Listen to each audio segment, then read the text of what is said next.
Jason Cross stared at the blinking cursor on his laptop, the empty page glaring back at him like a personal failure.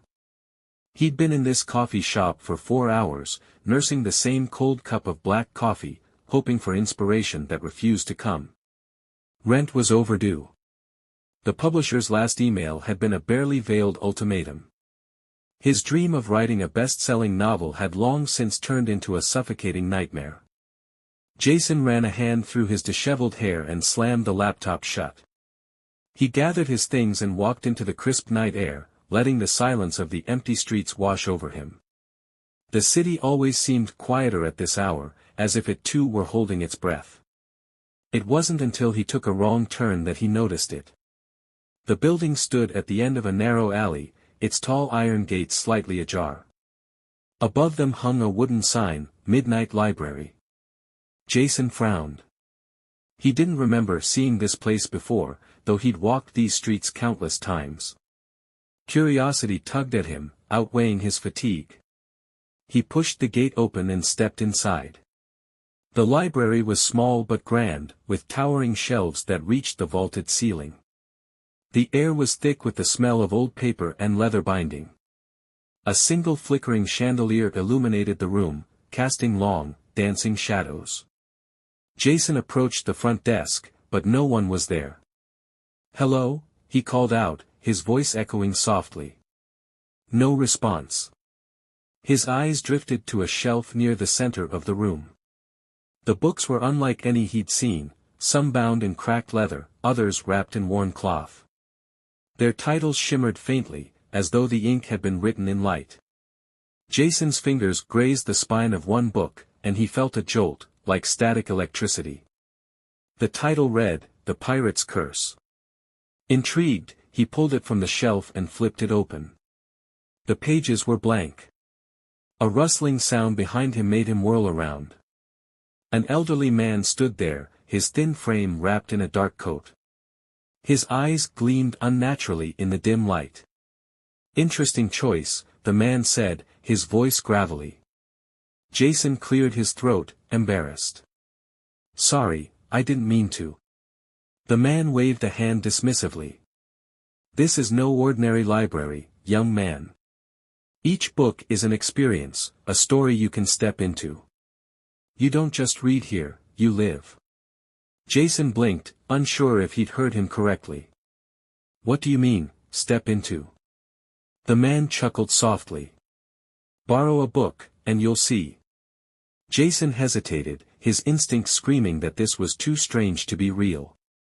But something about the man's gaze rooted him in place. "What's the catch?" Jason asked. The man's smile faltered. "The catch is, you must always finish the story you start. No matter what."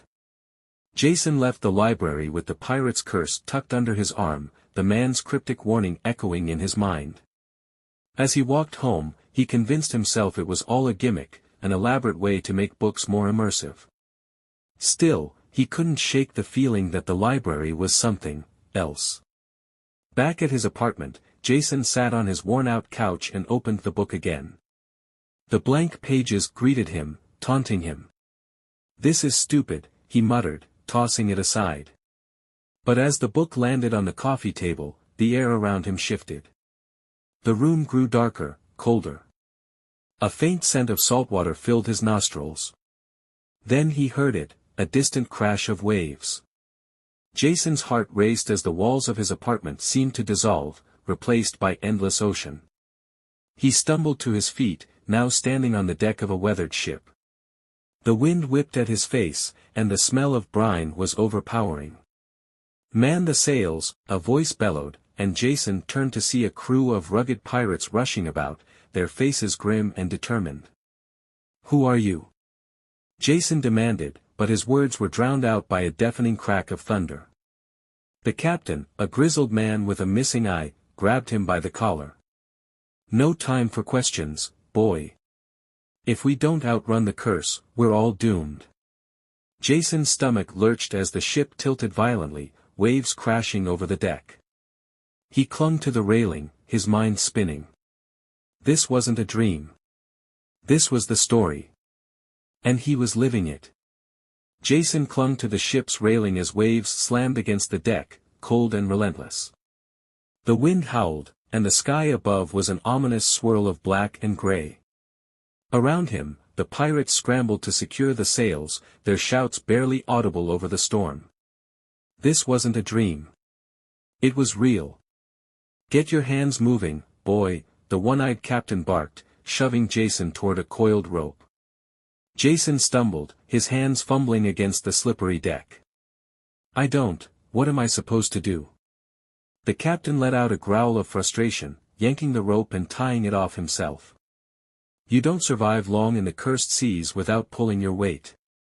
Either work or drown, it's your choice." Jason's mind raced. The storm felt too vivid, too real to be a hallucination.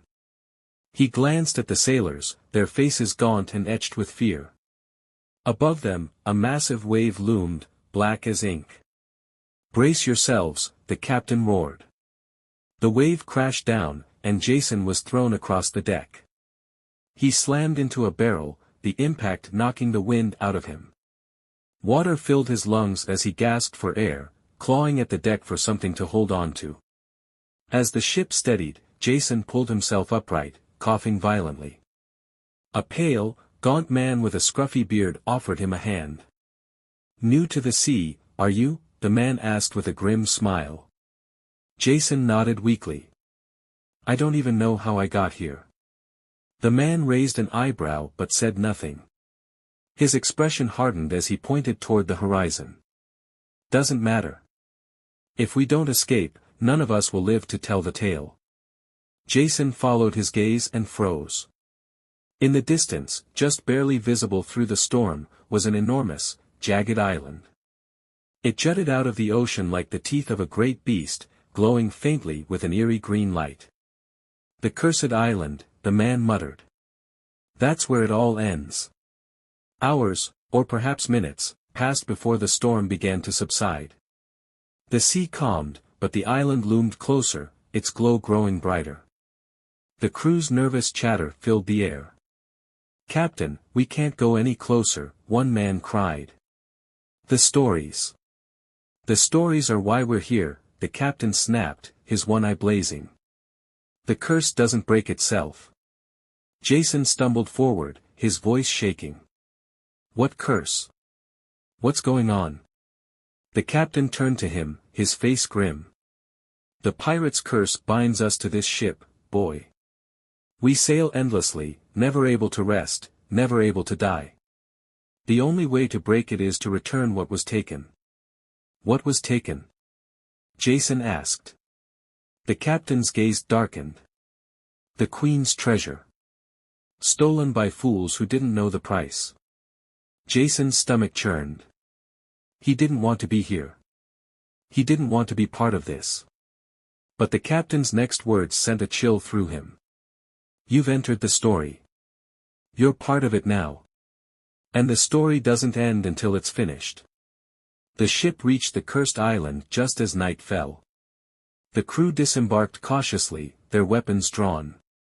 The beach was littered with bones, bleached white and scattered like leaves in the wind. Jason's heart pounded as he followed the group, the oppressive air pressing against his chest. The green glow emanated from the island's center, pulsing like a heartbeat. The captain led the way, his voice low and steady. "We find the treasure, and we leave. But mark my words, don't take anything else. The island watches, and it doesn't forgive greed." Jason stumbled over a broken skull, his panic mounting with every step. He didn't want to be here. He didn't want to play any part in this story. But as they entered the jungle, the glow intensified, and the whispers began. They were faint at first, indistinct murmurs that seemed to come from nowhere and everywhere at once. Jason strained to make out the words, but they eluded him, slippery as the wind. "Do you hear that?" he asked the scruffy man from before. The man nodded grimly. "The voices of those who didn't make it out." Jason swallowed hard. "What happens if we fail?" The man didn't answer. He didn't have to. Jason already knew. The jungle was alive, but not in any way Jason had ever experienced. The trees twisted unnaturally, their blackened roots coiling across the ground like serpents. Shadows moved in the corners of his vision, but when he turned to look, nothing was there.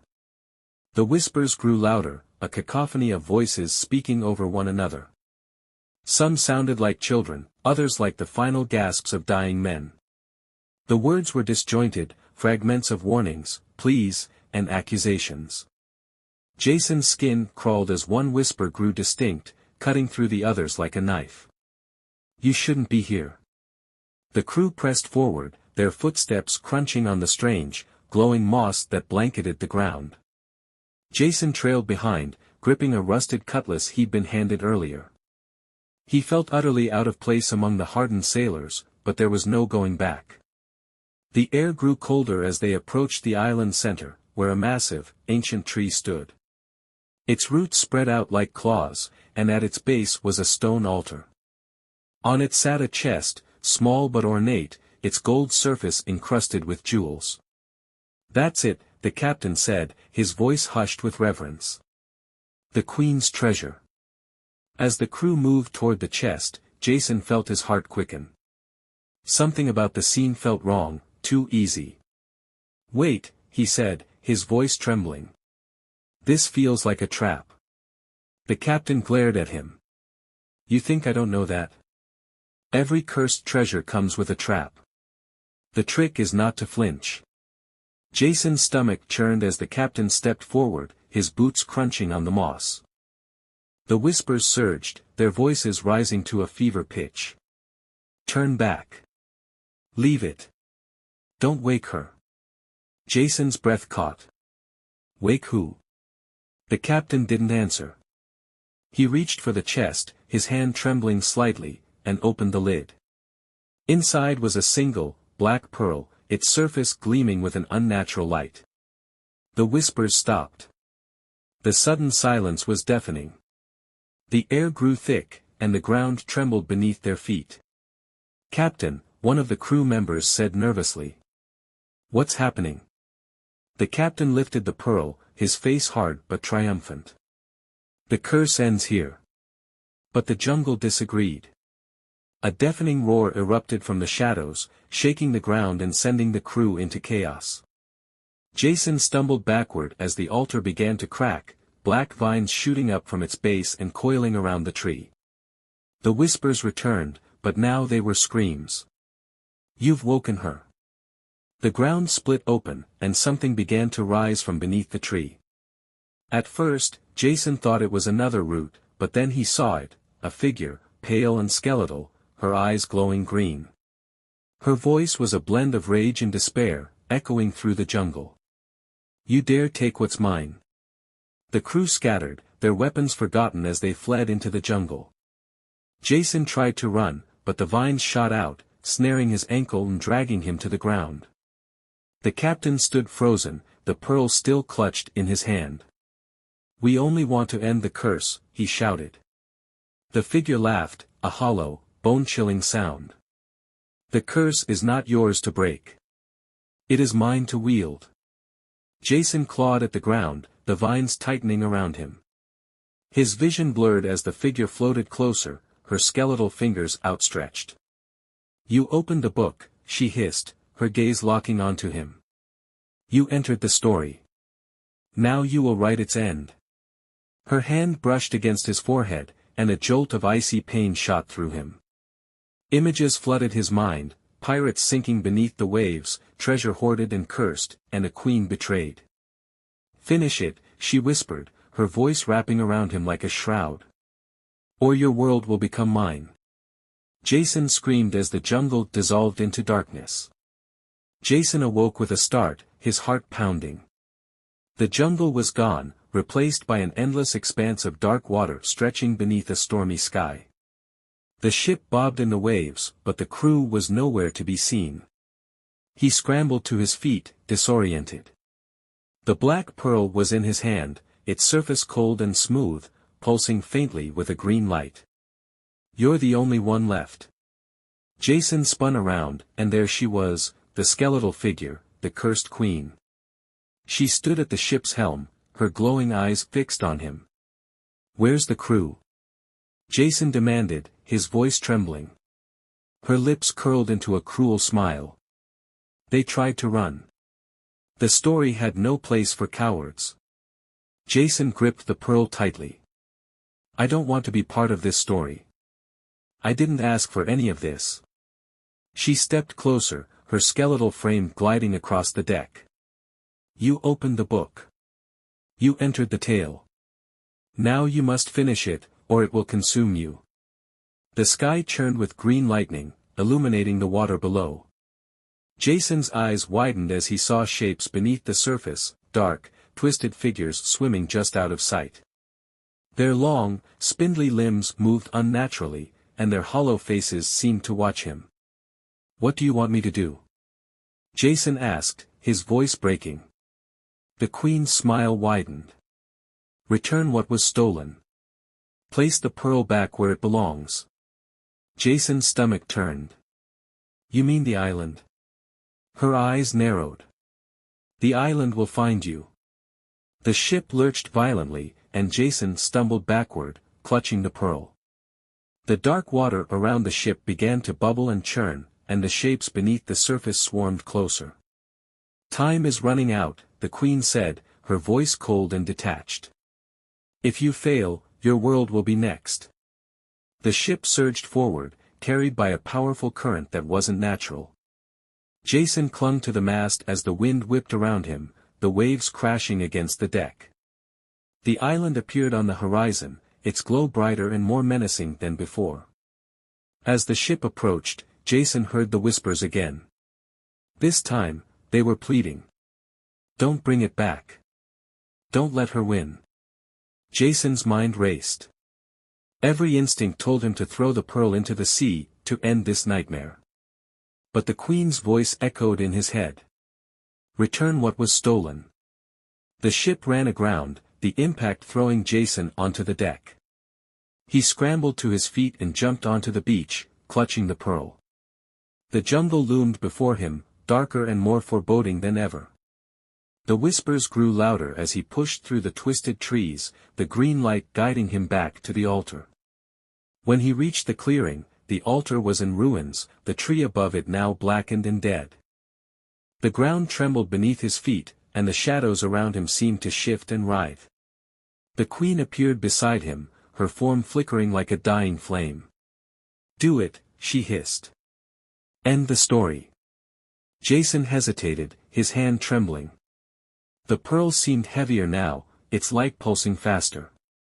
"What happens if I do?" he asked, his voice barely audible. The queen's expression darkened. "The curse will be lifted, for me." Jason's stomach dropped. "And for the crew?" "For me." Her smile returned, sharp and cruel. "Every story demands a sacrifice." Jason looked down at the pearl, the whispers around him growing frantic.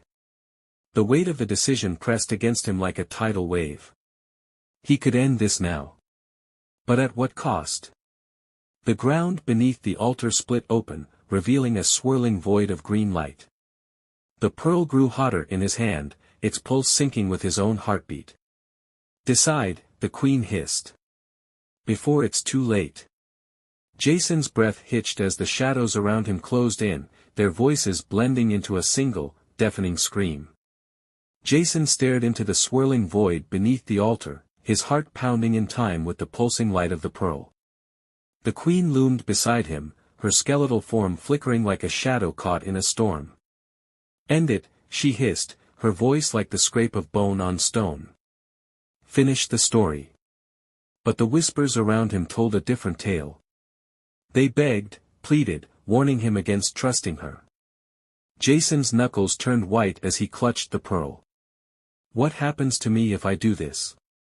The queen's glowing eyes narrowed. "You'll be free." But the way she said it, calm, cold, and void of reassurance, sent a chill down his spine. The shadows shifted violently, coiling and writhing as if trying to reach for him. The ground trembled, cracked spiderwebbing from the altar as the jungle seemed to close in. The whispers grew louder, frantic. Don't trust her. She's lying. Save yourself. Jason's breath hitched. He looked at the queen, her face a mask of malevolent anticipation, and then back at the pearl. Why do you need it? He demanded. Her smile faltered for a moment, and her voice became sharp, impatient. The curse binds me, just as it binds this island. Return what was taken, and it will release us both. Jason's gut twisted. Both of us? The ground beneath him gave a violent lurch, and he stumbled forward, the pearl slipping slightly in his grip. He caught it before it could fall and glanced into the void.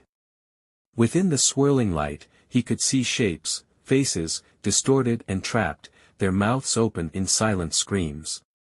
His mind raced. The queen wasn't telling him everything. What happens to the crew? Jason asked, his voice trembling. What happens to me? Her grin returned, wider now, her skeletal face almost mocking. That's not your concern. You're a writer, aren't you? Writers don't belong in the stories they tell. The realization hit Jason like a blow to the chest. She didn't want to end the curse. She wanted him to take her place. The shadows surged, and the queen's skeletal form became more solid, her glowing eyes blazing. You have no choice, she snarled, lunging toward him. Jason acted on instinct. He spun and hurled the pearl, not into the altar, but into the void. The effect was immediate. The ground erupted with blinding green light, and a deafening scream tore through the air. The queen froze, her form contorting and breaking apart like glass. No, she shrieked, clawing at the air. You don't know what you've done. The swirling void consumed her, dragging her into its depths. The shadows recoiled, their screams fading into silence as the green light dimmed. When the light faded, Jason found himself standing on the beach. The island was no longer glowing, its jungle silent and still. The oppressive air was gone, replaced by an eerie calm. He turned to see the ship bobbing in the shallow water, the crew stumbling onto the sand, their faces pale but alive. The scruffy sailor from before approached Jason, his eyes wide. You did it, he said, his voice hushed. The curse is broken. Jason didn't respond. His mind was racing, his body trembling. But as the crew celebrated, Jason noticed something. The pearl, now dim and lifeless, was lying at his feet. He picked it up, and a chill ran through him. The whispers were gone, but a faint voice lingered in the back of his mind. This story isn't over. Jason woke in his apartment, the book lying closed on his coffee table. He stared at it, his heart pounding. The air around him felt wrong, too still, too quiet. He reached for the book, but froze when he noticed something. On the cover, beneath the title The Pirate's Curse, new words had appeared, faint and shimmering. Written by Jason Cross. And somewhere, faint but undeniable, he heard the sound of waves crashing, and a hollow, mocking laugh.